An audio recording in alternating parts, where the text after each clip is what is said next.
बोलघेवड्या आमदारांचे लाडक्या बहिणींना बोल बेताल वक्तव्यांनी महायुतीच्या नेत्यांची आता अडचण झाली आहे।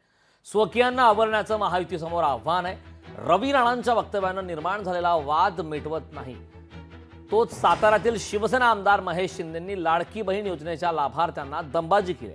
निवडणुकीत विरोधकांचा प्रचार करतील त्यांचा निधी डिसेंबरमध्ये बंद करण्याची धमकी महेश शिंदेंनी दिली।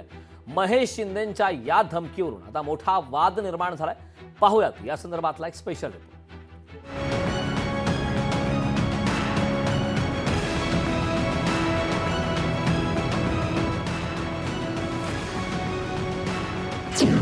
बोलघेवड्या आमदारांचे लाडक्या बहिणींना बोल बेताल वक्तव्यांनी महायुतीच्या नेत्यांची अडचण। स्वकीयांना आवरण्याचं महायुतीसमोर आव्हान। महायुतीनं लाडकी बहीण योजनेच्या अंमलबजावणीला सुरुवात केली। योजनेच्या सकारात्मक प्रचारावर सरकारचा जोर असताना महायुतीचेच आमदार बेताल वक्तव्य करू लागले। रवी राणांनी बहिणींचे 1,500 रुपये परत घेण्याची भाषा केलेली असताना शिवसेना आमदार महेश शिंदेंनी वादग्रस्त वक्तव्य केले।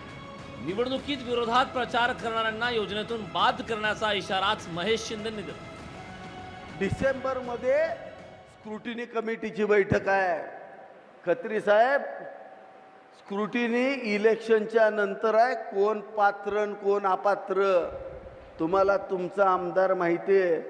गावातल्या कोपऱ्या कोपऱ्यातल्या माणसाला ओळखणारा आमदार आहे। या इलेक्शनला पुढं पाहणाऱ्यांची यादी काढा।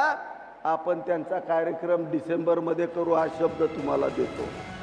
महेश शिंदेंच्या वक्तव्याचा व्हिडिओ राष्ट्रवादी शरद पवार पक्षाच्या खासदार सुप्रिया सुळेंनी भर सभेत ऐकून दाखवला। बहिणींना योजनेतून बाद करण्याची धमकी देणाऱ्या आमदारांची ही कोणती संस्कृती, असा सवाल सुप्रिया सुळेंनी केला। महेश शिंदे म्हणतायत की डिसेंबर नंतर पैसेच मिळणार नाहीत आणि हे श्री रवी राणा म्हणतायत की जर मतदान केलं नाही तर मी हिसकावून घेईन पैसे परत। ते कुठली संस्कृती हो?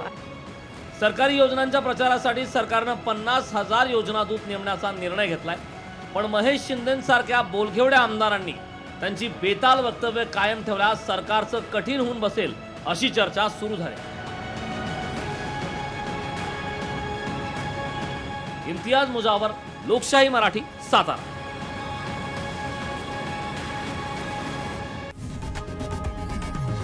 लोकशाही मराठी ऐका, पहा, जागरूक रहा।